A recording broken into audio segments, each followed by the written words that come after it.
Peranan bahasa Melayu dalam tamadun Malaysia dan berperanan sebagai bahasa kebangsaan. Bahasa Melayu merupakan bahasa rasmi pentadbiran. Bahasa Melayu wajib digunakan dalam semua urusan rasmi negara. Seterusnya, bahasa Melayu dijadikan bahasa undang-undang dan bahasa Melayu digunakan dalam mahkamah. Selain itu, bahasa Melayu berperanan dalam pendidikan. Bahasa Melayu dijadikan bahasa pengantar di sekolah dan di institut pengajian tinggi.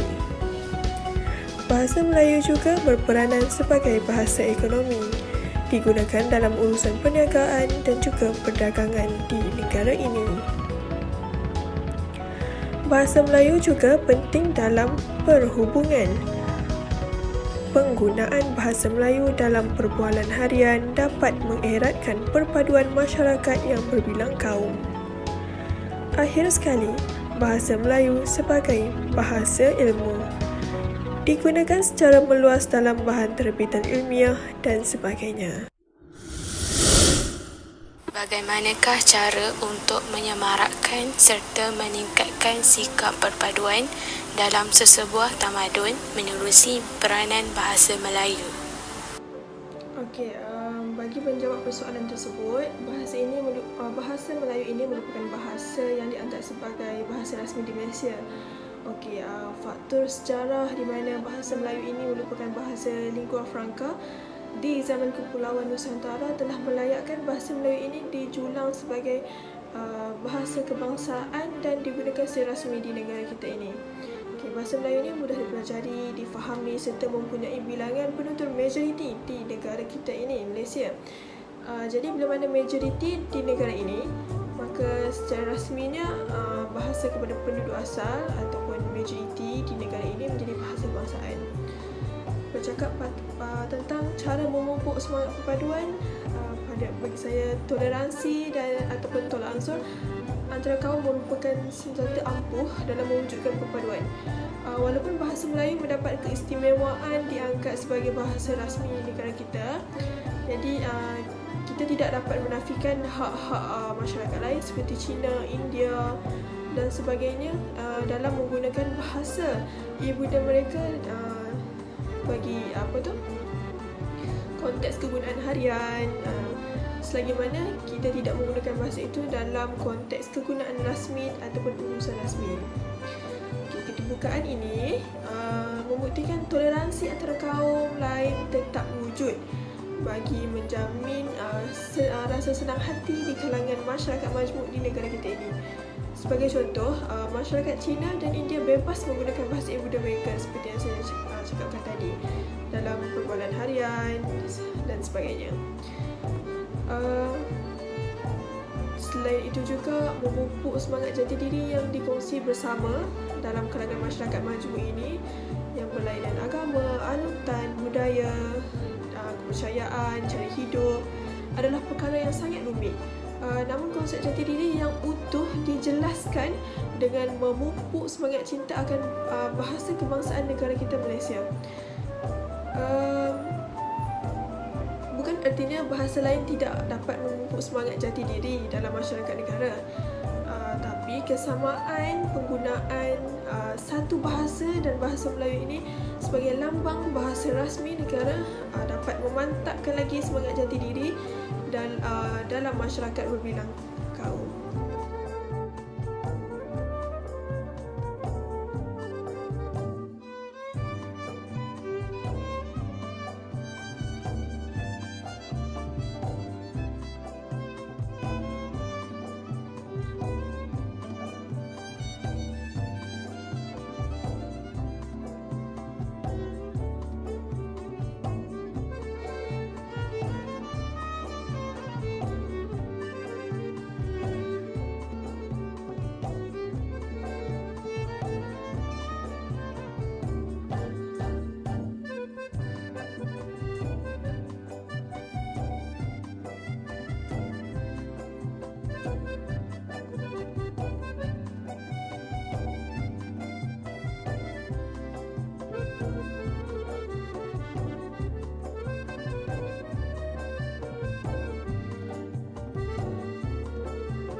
Melalui bahasa Melayu, apakah cadangan yang boleh diberikan untuk menyatu padukan masyarakat dalam sesebuah tamadun? Cadangan untuk menyatupadukan masyarakat dalam sesebuah tamadun ialah dengan mewajibkan bahasa Melayu sebagai bahasa pengantar dan menjadikan bahasa Melayu sebagai satu bahasa yang wajib dituturkan di Malaysia. Yang kedua, bahasa Melayu ni seharusnya diajarkan dan diterapkan kepada masyarakat semasa di bangku sekolah. Maksudnya semasa bersekolah rendah dan prasekolah, kita kena terapkan bahasa Melayu ni supaya menjadi satu bahasa yang mudah untuk difahami dan dituturkan. Dengan penerapan bahasa Melayu ni jugalah hubungan antara pelbagai kaum dapat diserapkan, kerana dengan belajar bahasa Melayu dan menggunakan bahasa Melayu sebagai bahasa utama, ia dapat memudahkan komunikasi antara pelbagai kaum, macam kaum Melayu, Cina dan India. Sebab dengan gunakan satu bahasa ni, mereka dapat berinteraksi secara mudah,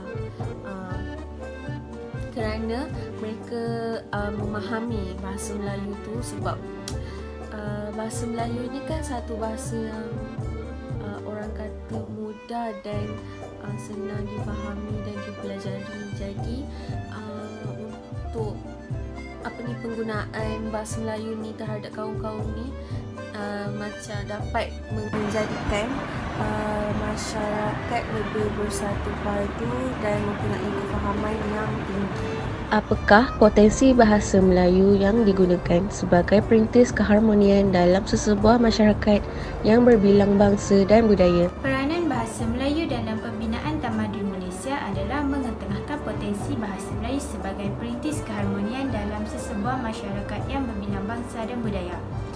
Untuk mengetengahkan lagi bahasa Melayu sebagai perintis keharmonian dalam sesebuah masyarakat yang berbilang bangsa dan budaya, kita seharusnya hendaklah saling bertegur sapa dan mempunyai sikap keterbukaan antara satu sama lain. Walaupun mempunyai pelbagai bangsa di negara ini, bahasa Melayu adalah bahasa yang menghubungkan komunikasi dua hala antara individu.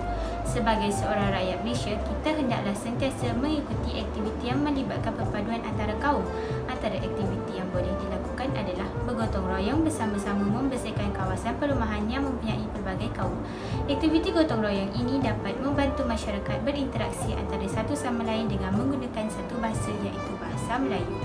Selain itu, menghadiri perayaan setiap kaum juga dapat membantu membentuk masyarakat yang harmoni serta boleh meningkatkan lagi penggunaan bahasa Melayu dalam kalangan individu. Penggunaan bahasa Melayu antara satu bangsa dengan bangsa yang lain dapat memberikan lagi kefahaman dan memudahkan lagi interaksi kerana bahasa Melayu mudah difahami. Oleh itu, bahasa Melayu adalah perintis keharmonian dalam sesebuah masyarakat yang berbilang bangsa dan budaya. Perpaduan antara kaum adalah medium penting dalam mewujudkan keharmonian masyarakat di Malaysia. Antara perkara yang diguna pakai oleh kerajaan dalam membentuk perpaduan antara kaum adalah dengan mewujudkan satu bahasa yang boleh difahami oleh semua lapisan masyarakat. Selaras dengan faktor sejarah dan merupakan bahasa yang mempunyai penutur terbanyak di Malaysia, bahasa Melayu telah diangkat sebagai bahasa perpaduan, bukan sahaja sebagai bahasa rasmi tetapi bahasa yang dapat menyatu padukan masyarakat Malaysia yang berbagai bangsa. Peranan bahasa Melayu sebagai bahasa perpaduan tidak dapat disangkal kerana bahasa ini merupakan bahasa yang paling mudah difahami oleh semua peringkat umur. Pemahaman terhadap sesuatu bahasa pertuturan adalah sangat penting bagi menjamin intipati perbualan dapat difahami dengan jelas. Penggunaan bahasa yang berbeza dapat mewujudkan sikap prasangka di mana maksud sebenar perbualan tidak dapat difahami. Sebagai contoh, kebanyakan masyarakat Melayu tidak pandai berbahasa Tamil dan berbahasa Cina, tetapi kebanyakan masyarakat India dan Cina pandai menuturkan bahasa Melayu. Ini adalah salah satu contoh di mana perayaan Deepavali dirayakan bersama-sama dengan masyarakat Melayu dan Cina. Ini pula adalah gambar di mana masyarakat Melayu, Cina dan India bersatu padu membersihkan taman perumahan dan membentuk masyarakat yang harmoni. Pada pandangan anda, adakah kesatuan bahasa komunikasi dapat mendedahkan kecemerlangan tamadun? Terima kasih kepada Encik Azwa untuk mengajukan soalan ini. kecemerlangan tamadun menerusi kesatuan bahasa komunikasi. Ya, maksud di sini adalah dengan hanya menggunakan satu komunikasi, iaitu bahasa Melayu dapat menjadikan pembentukan tamadun itu tercapai. Di samping itu, dalam bahasa komunikasi ini, iaitu lingua franca boleh dijadikan sebagai alam Melayu maju pada suatu masa dahulu, sehingga menjadi pusat ilmu dan pusat dagangan.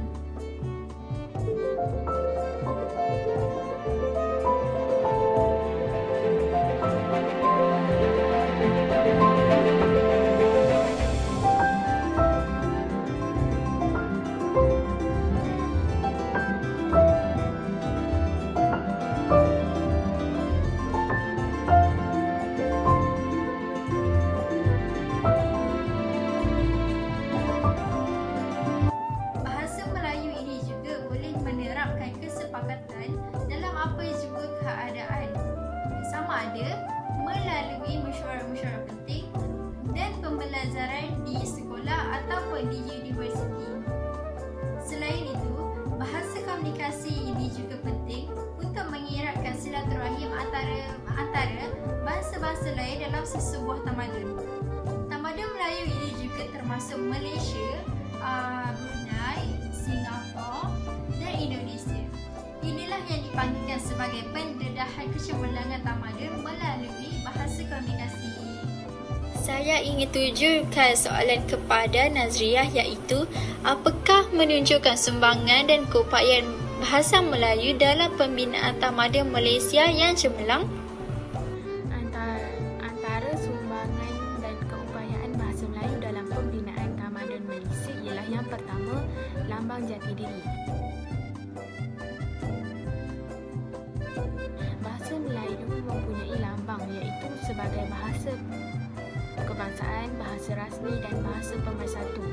Hasrat ini terungkap dalam dasar bahasa dengan merujuk pada perkara 152 Perlembagaan Persekutuan Tanah Melayu. Melalui perkara ini, bahasa Melayu telah dipilih sebagai lambang jati diri warga negara Malaysia. Hal ini sangat diperlukan kerana setiap negara mempunyai bahasa yang tersendiri. Contohnya, negara Jepun dengan bahasa Jepunnya, negara Jerman dengan bahasa Jermannya, negara Perancis dengan bahasa Perancisnya. Oleh demikian, bahasa Melayu memainkan peranan sebagai lambang negara Malaysia di persada dunia. Dengan hal demikian, bahasa Melayu berperanan sebagai perakuan kejatidirian bangsa Malaysia demi memenuhi maksud kemajuan mengikut acuan sendiri seperti yang digariskan dalam Wawasan 2020. Yang kedua ialah bahasa Melayu berkeupayaan untuk menjadi bahasa perpaduan. Perpaduan sangatlah penting dalam masyarakat yang berbilang bangsa. Tanpa perpaduan, negara akan menjadi kucak-kacir dan musnahlah sebuah negara yang berdaulat. Di Malaysia ini terdapat 3 kaum utama, iaitu kaum Melayu, Cina dan India.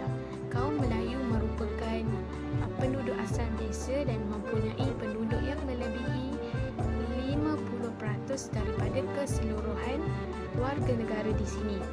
Oleh sebab itu, bahasa Melayu telah dipilih berdasarkan kaum majoriti penduduk. Bahasa ini wajib diketahui oleh setiap kaum kerana bahasa ini menjadi bahasa utama dalam konteks hubungan antara kaum. Bagi merealisasikan peranan bahasa Melayu sebagai bahasa kebangsaan dan ejen perpaduan negara, Penyata Razak dijadikan sebagai asas Ordinan Pelajaran 1957. Menurut penyata itu, bahasa dan pendidikan dapat digunakan sebagai alat untuk meningkatkan persefahaman perpaduan kebangsaan antara penduduk yang berbilang kaum. Yang terakhir ialah bahasa Melayu dapat menjadi bahasa yang cemerlang dalam pembinaan negara bangsa Malaysia. Bahasa Melayu menjadi bahasa yang cemerlang dalam pembinaan negara bangsa Malaysia. Bahkan semua bahasa di dunia ini mempunyai hak tersebut. Pengguna bahasa yang mahu melihat bahasa kebangsaan mereka berfungsi dengan cemerlang selaras dengan perkembangan bangsanya mestilah berusaha menjadikan bahasanya lebih baik dan dihormati daripada bahasa yang dipinjam semata-mata untuk menunjukkan status penutur dan bukannya untuk menyalahkan kegemilangan bangsa penutur itu sendiri. Oleh hal demikian, penduduk di negara bangsa Malaysia ini perlulah dengan penuh keyakinan apabila menggunakan bahasa Melayu untuk memartabatkan bahasa ini di pesada antarabangsa. Jadi, bahasa Melayu merupakan bahasa yang sangat penting di negara ini. Hal ini demikian kerana bahasa Melayu dijadikan sebagai bahasa kebangsaan. Warga negara haruslah berbangga dengan bahasa Melayu walau berada di mana sahaja. Hai, Assalamualaikum. Nama saya Nadia Sulih binti Muhammad Yazid. Saya daripada Ijazah Sarjana Muda Pendidikan Awal Kanak-kanak. Dalam peranan bahasa Melayu di Taman Negeri Malaysia ini, pada pendapat saya, bahasa Melayu ini kita dapat lihat sebagai bahasa yang mempunyai penutur yang teramai, dan bahasa Melayu juga sebenarnya mudah difahami sehingga dapat mengelakkan rasa prasangka yang berlaku dalam kalangan masyarakat yang berbelang kaum. Penggunaan bahasa Melayu ni sebagai bahasa pengantar di sekolah-sekolah, di institut pengajian tinggi, sebenarnya dapat menyemarakkan lagi penggunaan bahasa tunggal di kalangan masyarakat Malaysia yang berbelang kaum. Walaupun begitu, bahasa ibunda setiap kaum masih dijaga dengan toleransi yang berlaku. Ia digunakan sebagai bahasa penuturan harian. Bagi saya juga, tak salah kalau kita sebagai rakyat Malaysia untuk mempelajari bahasa-bahasa kaum lain, kerana ia dapat menjadikan perpaduan yang lebih indah, aman dan damai. Refleksi saya untuk video ni adalah, bagi saya bahasa Melayu tu memang sangat penting untuk semua aspek kehidupan bermasyarakat. Lagi-lagi kat negara kita ni ada 3 kaum terbesar, Melayu, Cina dan India. So dengan dengan bahasa Melayu ni bukan sahaja dapat mengeratkan lagi hubungan mereka, malah dapat menyatupadukan antara 3 kaum tersebut. Hubungan etnik di Malaysia pernah mengalami sejarah hitam yang pahit untuk ditelan dan dilupakan. Pergolakan yang berlaku bukan sahaja disebabkan oleh kegagalan menyeimbangkan ekonomi di antara masyarakat yang berbilang kaum, tetapi pada dasarnya pergolakan yang berlaku adalah disebabkan oleh kurangnya rasa tolak ansur dan perpaduan antara kaum yang terlibat. Penggunaan bahasa Melayu sebagai bahasa kebangsaan dan bahasa rasmi dilihat sebagai salah satu usaha kerajaan dalam mendukung semangat perpaduan di kalangan masyarakat yang berbilang kaum. Bahasa Melayu dilihat sebagai bahasa yang mempunyai penutur teramai dan mudah difahami sehingga dapat mengelakkan rasa prasangka dalam kalangan masyarakat yang berbilang bangsa dan agama. Refleksi yang saya dapat daripada video ini adalah kita hendaklah menggunakan bahasa kebangsaan sebagai bahasa Melayu apabila bercakap dengan bangsa lain. Selain itu, kita hendaklah menjadikan bahasa kebangsaan sebagai bahasa yang utama di Malaysia. Bahasa kebangsaan ini juga dapat mengeratkan hubungan sama ada antara satu sama lain, tidak kira bangsa sekalipun. Okey, sekian daripada saya. Terima kasih. Hai, Assalamualaikum warahmatullahi wabarakatuh. Nama saya Nur Nazir binti Ibrahim daripada Ijazah Sarjana Muda Pendidikan Awal Kanak-kanak. Pada pendapat saya, kekuatan rohaniah dan jasmaniah sesuatu bangsa dan sesebuah negara banyak bergantung kepada bahasa. Bahasa adalah jiwa kepada bangsa Melayu yang kini berkembang menjadi kekuatan kesatuan bangsa Malaysia. Dalam kesibukan dan kegigihan kita membina negara menuju ke arah negara maju dan negara industri, salah satu aspek yang bersifat dalaman tidak boleh diabaikan. Andai kata bahagian ini terabai, kita akan kehilangan jati diri yang menjadikan sesuatu bangsa itu unik, bermaruah dan berdaulat. Bahasa Melayu sebagai salah satu tonggak tamadun atau jati diri bangsa tidak boleh tersisih, bahkan mesti diperkukuhkan dan diperluaskan peranannya dan ia mesti benar-benar berfungsi pada era negara maju menjelang tahun 2020.